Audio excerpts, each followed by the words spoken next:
ప్రచార సాహిత్య ప్రవీణ విమర్శన పోషణ శ్రీ గుమ్మలూరు సత్యనారాయణ గారి మా సహస్రమాస జీవిత యాత్ర చరిత్ర 23వ భాగం 1/6/26.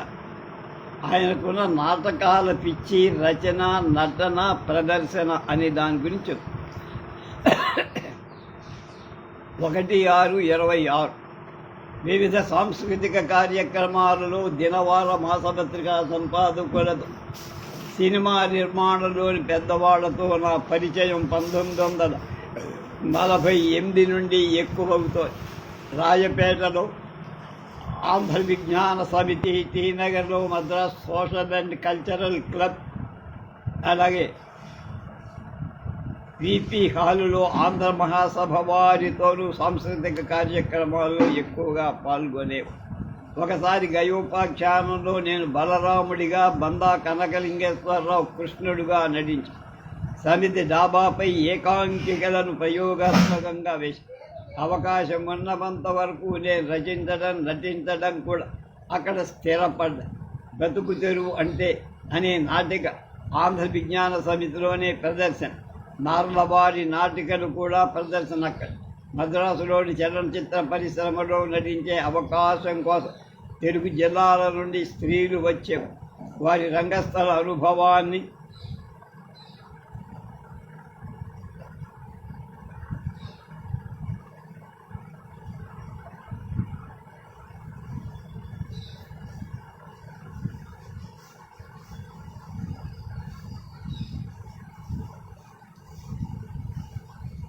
చలనచిత్ర పరిశ్రమలోని పెద్దవాడికి తెలియజేయడానికి కూడా మా సమితి సహాయపడే. అంటే ఒక నాటికలో అటువంటి వారికి స్త్రీ పాత్రని ఆ ప్రదర్శనకు చిత్ర పరిశ్రమ నుండి ఒకరిని అధ్యక్షతకు పెట్టి ఆ పాత్రధారి గురించి 4 మంచి మాటలు చెప్పేవా. ఈ ఎరుకను 3-4 చలనచిత్ర ప్రవేశంలో దొరికింది ప్రవేశం. మద్రాసుకు వచ్చిన ఘంటసాల వెంకటేశ్వరరావుకు టీ నగర్లోని చలనచిత్ర పరిశ్రమ నేతలతో చక్కటి పరిచయం ఏర్పడుతుండే. T Nagar cultural social club చొరవ చేస్తుంది. ఎస్వి రంగారావు గారి సోదరుడు ఆ క్లబ్కి ఒక కార్యదర్శి.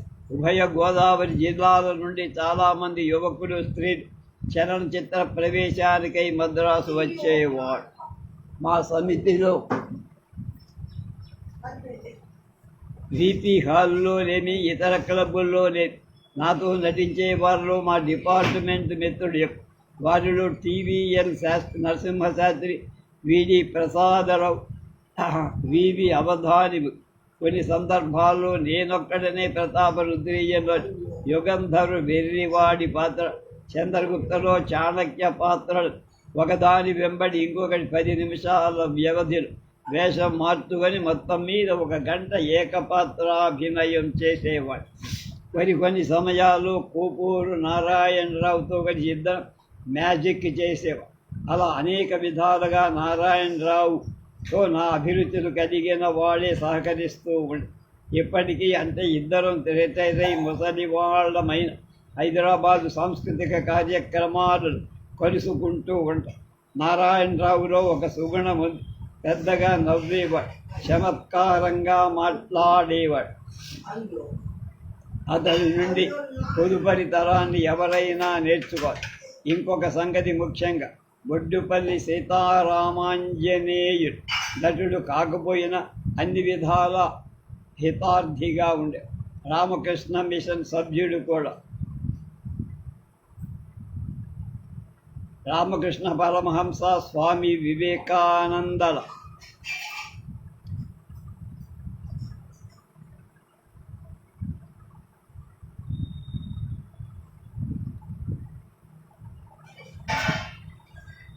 శారదామాయి వారి దైవత, సౌమ్యుడు, ఉన్నత భావాలు గల వ్యక్తి.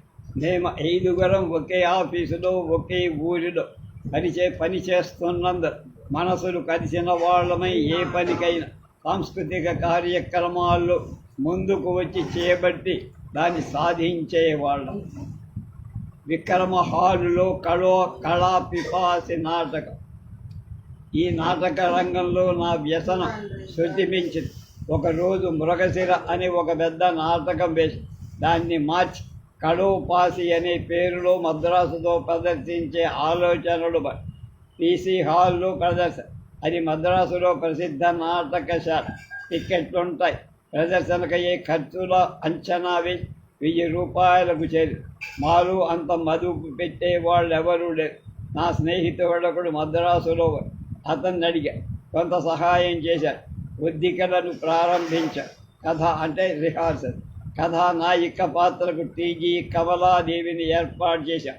కొన్ని రంగాల్లో ప్రతిరోజు రిహార్సల్స్. ఆదివారం మాత్రమే పూర్తిగా నాటకమంతా వాద్యాలతో. ఇంటికి వచ్చేసరికి 8:30-9 గంట అయ్యేది. మా ఉద్దిక గల గదిని మైలాపూర్లో అద్దెకు తీసుకున్నాం. మా సమాజంలోని నటులంతా ఆఫీసులో పనిచేస్తున్నవాడు. మైలాపూరు కేంద్రంగా ఉంటుందని అక్కడ ఉంచాం. సాయంత్రం 6 గంటలలోగా చేరి ఉద్దికలం అంటే రిహార్సల్స్ ప్రారంభించి 1 నెల రోజుల్లో చాలా చక్కటి పద్ధతిలో శిక్షణలో నాటకం ప్రదర్శించే స్థితికి వచ్చి ప్రతిరోజు రాత్రి ఆలస్యంగా ఇంటికి రావటం చూసి ఒకనాడు మా నాన్నగారు మందరి సంగతి చెప్పి ఈ నెల రోజులే అని సమాధానం ఇచ్చి అక్కడ మరొక పెద్ద చిక్కు వచ్చే. గవర్నమెంట్ ఉద్యోగులు టిక్కెట్లు పెట్టి ప్రదర్శన ఇవ్వకూడదు. అంతగా అయితే దాన్ని ఏదో మరొక ప్రయోపకార సంస్థకు సహాయార్థం ప్రదర్శించి వాళ్ళకయ్యే ఖర్చులు మాత్రం న్యాయమైన రీతిలో తీసుకొని మిగిలిన వాటిని సంస్థకు విరాళంగా ఇవ్వచ్చు. మేము టికెట్లు అమ్ముకోరాదు. ఈ క్లిష్ట పరిస్థితిలో మద్రాసులో పరిచయమైన ఉద్యోగి ఒకరు అడ్డుకొని మా ఊరు మద్రాసు దగ్గరే అక్కడ ఒక చిన్న స్కూల్ ఉంది. దాని సహాయార్థం ఈ కళోపాసి ప్రదర్శన ఉద్యోగి కళామండలి వారి చేయని టికెట్లు అచ్చేయించి వాటిని నమ్మించి డబ్బు తెస్తాను. మాకు ఈ రంగంలో అనుభవం లేదు కదా. మోసమై అన్ని టికెట్లు అతని చేతిలో పెట్టి అక్కడ ఖర్చులేమో మేము భరిస్తాం. నాటక ప్రదర్శన రోజు మహానుభావుడు అడ్రస్ లేడు. అసలు ఆ టికెట్లన్నీ నా చేతిపై నడుస్తూనే ఉన్నాయి. ఏర్పాటు నేను అందులో ప్రధాన పాత్రధారి, రచయిత, దర్శకుడిని కూడా. నాటకం రోజున హాలు బాగా నిండేది. అక్కడి అమ్మకాలు మాత్రం 200-300. కానీ నాటకం రోజున 700-800 దాకా ఖర్చు చేయాల్సి వస్తుంది. అందరం యమభట్టుల మాదిరిగా మీద పట్టు. నాటకం వాళ్ళని ఎవరు నమ్ముతారయ్యా? ఈ క్షణంలో మా డబ్బు మాకు ఇవ్వాలి అని అంటారు. నేను ఎంతో బాగా నటించి పేరు తెచ్చుకోగలనని ధీమా అంతా ఎగిరిపోయి కుంగిపోయా. నా నటన పాడు చెయ్యలేదు కానీ తృప్తిగా లేదు. మిగిలిన వారంతా బాగానే నటించారు. ప్రదర్శన భాగం ప్రశస్తంగా ఇక డబ్బు సంగతి పెనుభారమై కొట్టి అక్కడున్న వాళ్ళే నాకు తెలిసిన వారు స్థితిని తెలుసుకొని సహాయపడ్డారు. గండం గట్టె. నాకు అరుంధతి కనపడలేదు కానీ 6000 అప్పు కనపడుతూ ఒక ఆడపిల్ల తండ్రి మాదిరి అయిపోయా నా పరిస్థితి. రుణాన్ని నేను తీర్చాలిగా. ఇది నా సొంతమేం కాదు. తోటి నట సోదరుడు వచ్చిన నష్టాన్ని కష్టాన్ని పంచుకున్నారా? అదేం జరగదు. అయినా ఒకరు ఇంత డబ్బిచ్చి 3-4 నెలల్లో తీర్చమన్నారు. దాంతో పైవారి నుండి ఒత్తిడి వచ్చి ఒక్కరికే నేను జవాబుదారి అయ్యా. ఒక్కడినే అది నిఘా. మా బృందంలోని వ్యక్తి నాకు ఇచ్చిన 300 రూపాయలు నోటు వ్రాయమని ఆగస్టు 1950లో లాయర్ నోటీస్ ఇప్పించి ఇతను మా బృందంలోని వాడే కానీ డబ్బు విషయంలో కర్కోటకు. నేను వంగగుడ్డి దగ్గర బావమరిదిని కానంట. ఇంకా నేను అతనికి 200. ఈలోగా వ్యవసాయ పాఠాలు చెప్పే కొందరు ఉపాధ్యాయులు ప్రైవేట్ పరీక్షలు ఉన్నాయి. Technical examination. ఆ పరీక్ష పేపర్లు దిద్దే అవకాశం ఒకటి దైవకంగా వచ్చాయి. ఒక్కొక్క పేపర్కి 1/2 రూపాయి. దాని నుండి వచ్చిన డబ్బుతో అతని బాకీ పూర్తిగా చెల్లి 14/9/50 నాకు ఆనాడు పాప శాప సుమారు 1 ఏడాది తీరని మనస్తాపానికి దొరికిపోయి. ఇటువంటి వారిలో దిగకూడదని పెద్దలు చెప్పిన వైరాగ్య త్రయంలో ఇదొకటి. ఏమైనా నాటకాలు పిచ్చి పట్టనే కూడదు. పట్టిన పీడ నుండి వీలైనంత త్వరలో విడిపించుకోవ. వృత్తి నటులుగా ఉండే వ్యక్తులకు ఒక నాటకాన్ని ఆడించే ప్రసక్తి లేదు. పిలిచిన చోటుకు డబ్బు పుచ్చుకొని వెళ్ళు. నాటకం వేయించిన వారి లాభ నష్టాలతో వాళ్ళకేం సంబంధం లేదు. కానీ నేను చేపట్టింది అలాంటిది కాదు కదా. రచన, రిహార్సలు, నిర్వహణ అంతా నాది. నిర్వహణలో సన్యాసి వాడి పెళ్లి మాదిరి అంతా ఎరువే. చివరకు మిగిలిన పురిటి నొప్పులు అనే చేదు అనుభవాన్ని తరచుగా చెబుతూ ఉంటాను అందరి. ఏమైనా మా ఇంటి పరిస్థితులు కూడా చికాకు. దానికి తోడు మన నిత్యావసర వస్తువులు కొన్నిటికి రేషన్ కార్డులు. మా ఇంట 5-6 కార్డులుండే. బియ్యం, పంచదార, గిద్దనాలు, పప్పులు, గోధుమలు, నూనె వగె. వారిచ్చిన బియ్యం సరిగ్గా 5 రోజులే వచ్చాయి. గోధుమ రొట్టెలు, పెసరట్లు, ఇడ్లీ వంటివి రాత్రులు వేసుకొని కాలక్షేపం. మాకు కరువులో అధిక మాసమైనట్టు. మా ఇంటి వద్దనే నాకు స్నేహితుడు ఉండేవాడని చెప్పాగా. చలనచిత్ర రంగంలో దర్శకత్వం వహించి గొప్పవాడిని అవుతానని మద్రాసు వచ్చి అతని గడవగా రోజుకొక గండంగా కనీసం వారానికి ఒకసారి అయినా వాళ్ళ కుర్రాడు సంచి పట్టుకొని బియ్యానికో గోధుమలకో వచ్చేవాడు. పొమ్మలేం కదా. ఏమైనా 1948 ఉత్తరార్ధం నుండి 50 పూర్వార్ధం వరకు, అంటే 48 ఉత్తరాలు 2 సంవత్సరాలు మద్రాసులో నా కుటుంబ జీవితం కష్టాల పాలైపు. దైవభక్తులైన కష్టాలు, ఆర్థిక సమస్యలు తప్పవు. సామాన్య సంసారం అయినప్పుడు చేబదుళ్ళు, చిన్న రుణాలు చేసుకోక తప్పు. అంత మాత్రాన ధనవంతులకు రుణాలు ఉండవా అన ఆ స్థాయి వేరు. చింత చచ్చిన పులుపు చావలేదని కడోపాసి నాటక ప్రదర్శన నాకు గొప్ప గుణపాఠం నేర్పిన ఆ వ్యసనం మాత్రం పో. కాకపోతే డబ్బు విషయం ఏ విధమైన జోక్యం పెట్టుకోవాలా, ఇది కొంత నయమని. 50లో తొలి రోజుల్లో హైదరాబాద్ నైజాములో రజాకారుల బెడదై, ఆ రజాకారుల ఉద్యమానికి వెలుగుడిగా నాటక ప్రదర్శనలు ఇచ్చి తెలంగాణ ప్రజలను మంచి దావులో పెట్టడానికి ప్రచార యోగ్యమైన నాటకాలు రాసి పోటీలో పంపమని హైదరాబాద్ సమాచార శాఖ నుండి ప్రకటన. మే నెలాఖరులో శాంతి అనే నాటకం రాసి ఒక 2 ఆదివారాల్లో మధ్యాహ్నం మా ఇంట్లోనే మిత్రులం కలిసి దాన్ని చదివి సరైన నలుగురం దాని బాగోగులు చర్చించుకొని సవరణ చేసి హైదరాబాద్. కానీ బహుమతి రాల. తెలంగాణ పాత్రోచిత భాష అందులో లేకపోవడమే దానికి నైజాం ప్రభుత్వం అంగీకరించలేదని తర్వాత. నాటక రచనకు సంబంధించిన ఈ అనుభవం మున్ముందు నాకు బాగా మంచి మేలే. మాది నాటిక రచన 1950లో అడవులలో పెంచి వృక్ష సంపదను ఎక్కువ చెయ్యాలని కేంద్ర ప్రభుత్వం ఆదేశించి ఈ దేశమంతా వన మహోత్సవాలను, వన ప్రేమిక సంఘాలను స్థాపించి నానా రకాల ప్రచార రూపాలు వెలుగులోకి వచ్చి దీనిలో ప్రత్యేక శ్రద్ధ తీసుకుంటూ ఉన్న మద్రాస్ కేంద్ర వ్యవసాయ మంత్రి కెఎం మున్షీ గారు లోగడ వృక్షారోపణ క్రియ వేటి ధర్ము కుమార అనే భారత వచనం ఆధారంగా పాడి పంటలలో ఎన్నో వ్యాసాలు రాసి ఉద్యమ రూపంలో నడిచే ఈ కథా వస్తువుని నాటకంగా వ్రాయాలంటే దానిలోని పాత్రలకు కథా వస్తువులో ఉండే పరిసర వాతావరణాన్ని, ఆ ప్రాంతంలో ఉండే వారి మనస్తత్వాన్ని అనుకూలించేటట్టుగా ఉంటే ప్రేక్షకులు ఆ సందేశం హృదయ స్పందం కలిగి లోగడనే వ్రాసిన శాంతిలో అది లోపించినందువల్ల దానికి ఏ బహుమతి రాదు.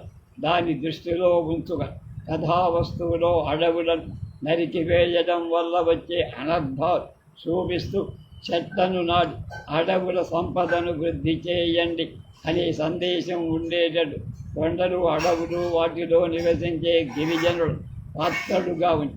ప్రసిద్ధమైన ఒక చెట్టును కొడితే ఎలాంటి విపరీత కష్టాలు వస్తాయనే నమ్మకాన్ని వాళ్ళ మనస్తత్వం ఆధారంగా పాత్ర పోషణ చేసి 1 గంటకు సరిపడే నాటిక రాసి దాని పేరు మాది. అప్పుడు రాష్ట్ర ఆహార శాఖ కమిషన్ హెచ్మాడి ఐసీఎస్గా ఉండేవారు. వారికి చెప్పా, జెమినీ స్టూడియోలకు ఎదురుగా తేనాంపేటలో ఉన్న అగ్రికల్చరల్ గార్డెన్స్లో ఒక ప్రదర్శన ఇవ్వమని 5/2/51 మిత్రులతో ప్రదర్శించాడు. మాగంటి బాపినేడు, హెజ్మాడి ఐసీఎస్ మొదలైన వాడు వచ్చి చూశారు.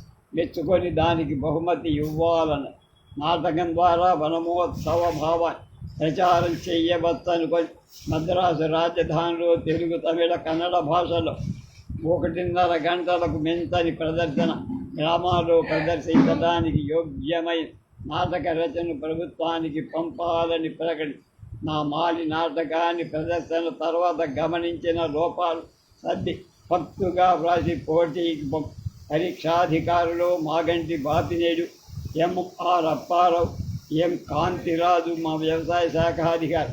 తెలుగులో మాలి నాటకాన్ని బహుమతి వచ్చింది. 100 రూపాయలు. రాష్ట్ర స్థాయిలో జరిగిన పోటీలో నా రచనకు బహుమతి వచ్చినందుకు చాలా సంతోషంగా. వాస్తవిక చలనచిత్ర నిర్మాణం అక్కడితో మాలి జాతకం ఆగిపోదు. వెంటనే రానున్న ఉగాది సంచికలో దాన్ని పూర్తిగా ప్రచురించమని మా అధికారుడు ఆజ్ఞ. ఇది జిల్లాలోనూ ప్రదర్శించాలనే తలంపుతో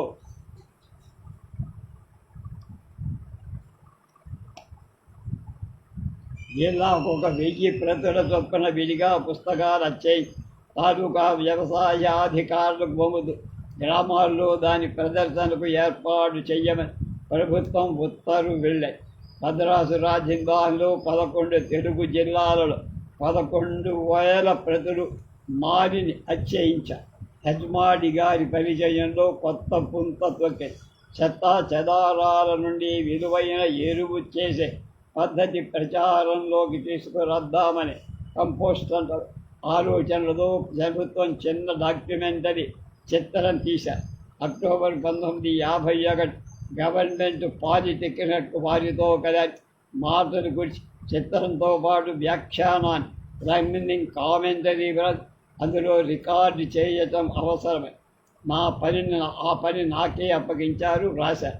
అందులో ఒక పాట కూడా రాసి అప్పుడు మద్రాసు ఆల్ ఇండియా రేడియోలో పనిచేస్తున్న శ్రీ ప్రయాగ నరసింహ శాస్త్రి చేత పాడి వారికి 100 రూపాయలు పారితోషికం ఇప్పి చిత్రానికి ఒక ఆదర్శం కలిగి ఉన్నత ప్రభుత్వాధికారి వర్గంలో నా పలుకుబడి పెరిగి నాటకాల నుండి చిన్న చలన చిత్రాలకు వ్యవసాయంలో విజ్ఞానదాయకమైన చిన్న చలనచిత్రాలు తీయిస్తే బాగుంటుందనే ఉద్దేశం కలిగి నాగయ్య గారితో చర్చించి ఒకనాడు నాగయ్య, దేవులపల్లి, నేను కలిసి 51 మంత్రిగా ఉన్న బెదవాడ గోపాలరెడ్డి గారితో అంతే.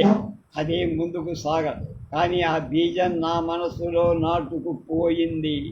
అదే కాదు, మద్రాసులో వైవీరావు సినిమా నటు లక్ష్మి తండ్రి అతనే ఎర్రగుడిపాటి వెంకట్రావు ప్రచురించే ఫిల్మ్ అనే పత్రిక వచ్చి దాని టెంపోరావు సంపత్, ఈ టెంపోరావు టీఎస్ఏ కుమార్ అనే వాళ్ళిద్దరు డాక్యుమెంటరీ అనే సంస్థకు ట్రిపుల్కే నుండి నడిపే వారితో తరచు వెళ్ళి మాట్లాడుతున్న డాక్యుమెంటరీ తీయాలనే ఉద్దేశం క్రమంగా పెరిగి 1964 వ్యవసాయ శాఖ పబ్లిసిటీ ఆఫీసర్గా హైదరాబాదులో నేనున్న విజ్ఞానదాయకమైన చలనచిత్రాలు నిర్మించడానికి తగిన ఆర్టిస్టు కెమెరాలు ఆఫీసులో ఉన్నాయి. కానీ వీటిని ఎవడు ఉపయోగించిన వాళ్ళు లేడు. కారణం, ఆ బాధల మంది పడలేక కొంత అసలు ఆ సంకల్పమేల మరికొంత. కానీ ఉండబట్టకు ఒక చిన్న వ్యవసాయ విజ్ఞానదాయక చలనచిత్రం తీద్దామని బుద్ధిపడి అసలు అటువంటి చిత్ర నిర్మాణ కార్యక్రమాన్ని నిర్వహించే డిపార్ట్మెంటు అదనంగా ఉంది. కానీ వాళ్ళే సాధారణ చలనచిత్ర నిర్మాణాలు వాళ్ళకు అప్పగిస్తారు. అది నాకు ఇష్టం లేక సాంకేతిక నైపుణ్యంతో మనలో ఉన్నప్పుడు వాళ్ళని ఎందుకు ఉపయోగించాలని 16mm డాక్యుమెంటరీ తయారీలో గుడి ఫిల్మ్ తెప్పించా. షూటింగ్ అయిన తర్వాత ఎడిటింగ్, మాటల రికార్డింగ్ బొంబాయిలో కంపెనీలకు అప్పగించి తెలుగులో వ్యాఖ్యానాన్ని నేను అక్కడికి వెళ్ళి రికార్డు చేసి అన్నపూర్ణ అని మొదటి చిత్రం పరిపంట తీశా. అప్పుడు పాగోజీల ఆంధ్ర వ్యవసాయ పథకం నిర్వహిస్తా ఎక్కువ వరి పంట కొరకు విస్తృతమైన ప్రచార అవసరం గల నా ప్రతిపాదన అధికారులు ఆమోది చిత్రం విడుదలైంది. ఓహో అన్న ఇంతలో అనకాపల్లి చెరుకు పరిశోధనాలయం తన స్వర్ణోత్సవాన్ని జరుపుకోవాలని నిర్ణయించి అది 1913లో స్థాపన. 1963లో అక్కడ చెరకు ప్రవీణుడు మోచెర్ల లక్ష్మీకాంత్ నా స్నేహితులే. వరి పంట మాదిరిగానే చెరుకు పంటపై చిత్ర నిర్మాణానికి అన్ని సౌకర్యాలు ఏర్పాటు చేశారు. దానిపై కూడా 16 mm డాక్యుమెంటరీ రంగులో నిర్మించి డిసెంబర్ 1964 దాని స్వర్ణోత్సవం సందర్భంగా అది విడుదలై తర్వాత భూసార పరిరక్షణపై ఇంకొక చిత్రాన్ని నిర్మిద్దామని కావలసిన ముడి ఫిల్మ్ తిప్పి కొన్ని భాగాలు చిత్రి. ఇంతలో నా భార్య ఆరోగ్యం బాగా లేకపోవడం సెలవుపై వెళ్ళాలి. చివరికి ఆమె మరణించి 1966లోనే ఆకాశవాణిలో ఆంధ్ర వ్యవసాయ కార్యక్రమ ప్రసార ప్రయోక్తగా వారం రేడియో ఆఫీసర్గా వెళ్ళిన చిత్ర నిర్మాణం హైదరాబాద్ వ్యవసాయ కార్యాలయంలో ఆగిపోయింది. ఆ తర్వాత వచ్చిన పబ్లిసిటీ ఆఫీసర్ దానిపై ఆసక్తి లేదు. ఆ పని ఏమీ జరగదు. దాని వలన ఉపయోగించకుండా మిగిలిన పెరిఫెరల్ చెడిపోయారు. దీనికి బాధ్యులెవరు?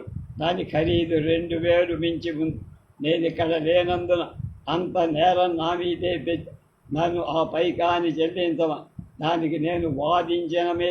నష్టానికి 3 బాధ్యులని 3వ వంతు 700 రూపాయలు చెల్లించారు. గుణపాఠం కలిగి ప్రభుత్వ శాఖల్లో ఉత్సాహం కొద్ది అనవసర కార్యక్రమాల నిర్వహణకై ఉద్యోగులు పూనుకుంటే చివరకు నష్టపోయే ఈ ఔత్సాహికుడైన ఉద్యోగి కనుక ఆంటీ అంటగా కనీసం కావలసిన పనులు తనపై ఏ విధమైన బాధ్యత రానీయకుండా గడుసుగా నిర్వహిస్తూ వచ్చిన వాడే గడు. అది ఆచరణీయం. ఉద్యోగ రాజకీయ రహస్యం. ప్రభుత్వ ఉన్నతోద్యోగులు, చలనచిత్రకారులు, పత్రికాధిపతులు వంటి పెద్దవారితో నాకు పరిచయం పెరుగుతూనే వచ్చి సంఘంలో గల పలుకుబడి బట్టి నేను ఒక ధనికుడనేటువంటి భావన చాలామందిలో ఇప్పటికి కూడా నేను చెప్పుకోగల సౌభాగ్యం అది. నేనెంత ధనికుడనో నాకు తెలుసు. 15 మార్చి 51 జ్ఞాపతి రాఘవరావు ప్రకాష్ ప్రొడక్షన్స్ తాలూకు కె వెంకటేశ్వరరావు ఇద్దరు మా ఇంటికి వచ్చి పిల్లలిద్దరి శాస్త్రి రామం నటించడానికి కూడా నాకు వచ్చిన కళారంగం కదా పిల్లల్ని పంపా. జ్ఞాపతి రాఘవరావు అంటే రేడియో అన్నయ్య అంట. ఆయన మల్లీశ్వరి సినిమాలో నన్నయ్య భట్టు వేశారు. అలాగే వీళ్ళొక్కడే కరెక్ట్గా జ్ఞాపతి రాఘవరావు అని రాశాడు. ఈయనొకడు సాధారణంగా అంతా న్యాయపతి అంట. న్యాయపతి రాఘవరావు, న్యాయపతి సుబ్బారావు గారు. ఆయన స్వాతంత్ర సమరయోధుడు, బిఏబిఎల్ లాయర్. కనుక ఈయన న్యాయపతి వచ్చి మా పిల్లలిద్దరిని నాకు నచ్చిన కళారంగం కదా పంపా. 3/4/50 నాడు స్టార్ కంబైన్స్ దీక్ష సినిమా షూటింగ్లో నా పిల్లలతో భార్యను తీసుకొని స్టూడియోకి వెళ్ళాను. ఆ పిల్ల సినిమాలో నటిస్తూ ఉంటే చూసి ఎంతో సంతోషం. దీని తమిళంలో కూడా తీశారు. సెప్టెంబర్ 5, 51 వారంలో విడుదలై ప్రకాశరావు కన్నతల్లి అనే మరొక చిత్రాన్ని మేడం గారికి వ్రాసిన మదర్ అనే నవలకు ఆధారంగా మేడం కోర్కే అనుకుంది. అది తీసే ప్రయత్నంలో నా పిల్లలకు అందులో మరొక అవకాశం ఉంటుందో చూసా జరగల. ఆ మాదిరిగానే హెచ్ఎం రెడ్డి రోహిణి ఫిల్మ్స్ వారి ఒక చిత్రానికి బాలనటుడు అవసరమని నా 2వ కొడుకు రామకృష్ణ రామాన్ని తీసుకుందామనుకుని.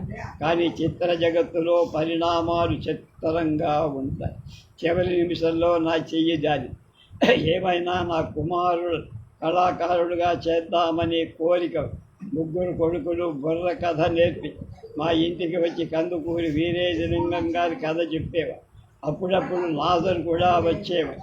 పెద్ద పిల్లలు ఎక్కువగా గుమ్మలూరి ప్రదర్శన స్కూళ్ళలో సాంస్కృతిక కార్యక్రమాలు ఇచ్చేవాడు. గోదావరి వరదలు ఉధృతంగా 53 ఆగస్టులో వచ్చిన వరద బాధితుల సహాయార్థం నా చిన్న కొడుకు 6/9/53 నాటిక ప్రదర్శన కూడా ఇచ్చారు. అదొక విధమైన సంఘదే. బాలభారత్ అనే పక్షపత్రికలు ప్రచురించారు. వాళ్ళిద్దరు రాజు మంత్రి అనే ప్రధాన పాత్ర. నవంబర్ 11 పచ్చయ్యప్ప కళాశాలలో కూడా రాజు మంత్రి నాటిక వీళ్ళిద్దరే ప్రదర్శించారు. 49 ఆకాశవాణి వారు నన్ను ఎక్కువగా ప్రోత్సాహపరిచి ఇంచుమించు నెలకొక ప్రోగ్రాం, పారితోషికం కూడా 15 రూపాయలు, కొన్ని ప్రోగ్రాములకు 25. ఆ చేతిలో డబ్బు ఖర్చు అయినా సరిపోయి నాకు కలిగిన పలుకుబడితో నా భార్యకు కూడా మహిళా మండలి ప్రోగ్రాములు ఇప్పించే ఏర్పాటు చేశారు. ఆమె కూడా 2-3 నెలలకు ఒక ప్రోగ్రాం. నా రెండవ రామకృష్ణ చిన్న బొమ్మలు రాసి పత్రికలు పంపేవాడు. వాడు రాసిన బొమ్మ బాలభారతిలో 52 మార్చి 26 సంచికలో వచ్చింది. ఒక బాలానందం ప్రోగ్రాములో నా పిల్లలు ఉండేవారు. జ్ఞాపతి రాఘవరావు కామేశ్వరి గారు నాకు బాగా తెలుసు. రేడియో ప్రోగ్రాములో పాల్గొంటే 10 మందితో కలిసి అందులో పాల్గొనడం ఒకసారి. అక్కడ పిల్లలందరికీ ఏదో ఒక చిన్న టిఫినో పెపర్మెంట్లు వెళ్ళవో తెచ్చేవాడు. చిన్న కారులో తీసుకెళ్ళి ఇళ్లకు దిగబెట్టి నా పెద్ద కుమారుడికి ఆడిషన్ టెస్ట్ తర్వాత స్కూల్ పిల్లల ప్రోగ్రాంలో పాల్గొనడానికి ఎంపిక చేసి నవంబర్ 51లో మద్రాసులోని తెలుగు పత్రికలో నాకు చాలా ఎక్కువ పరిచయం.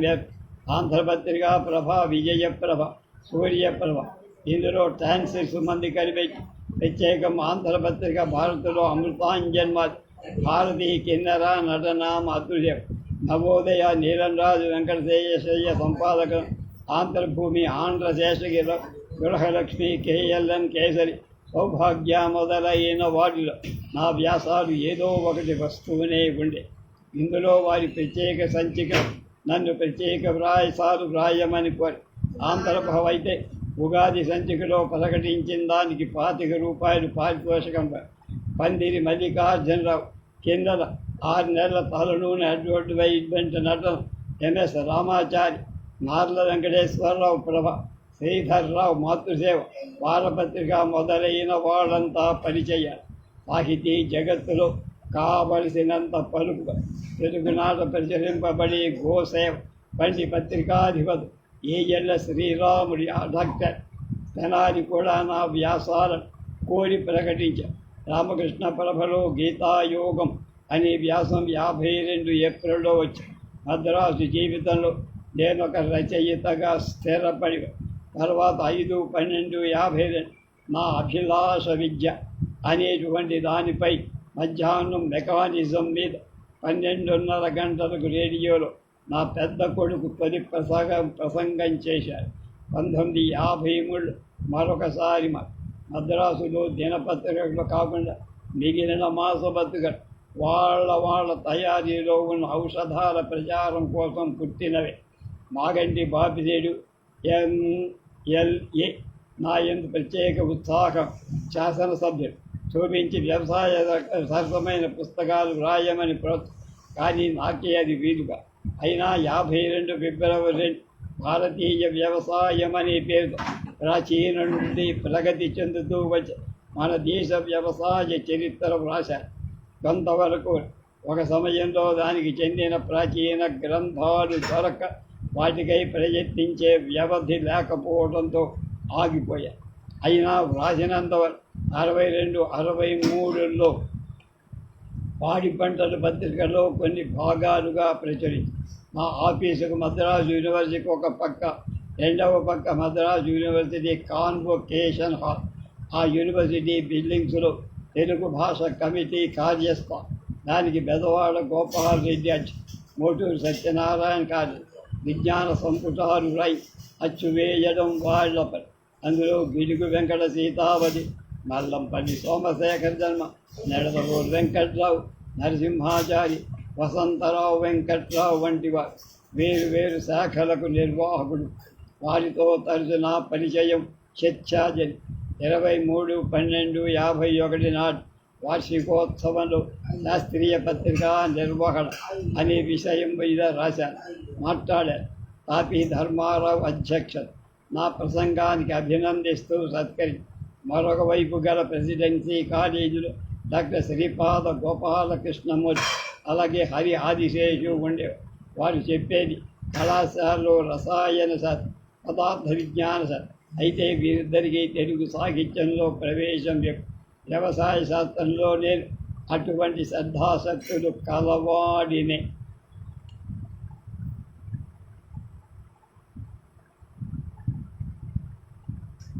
తరచు మేము ముగ్గురం కలిసి మాట్లాడేవాడు.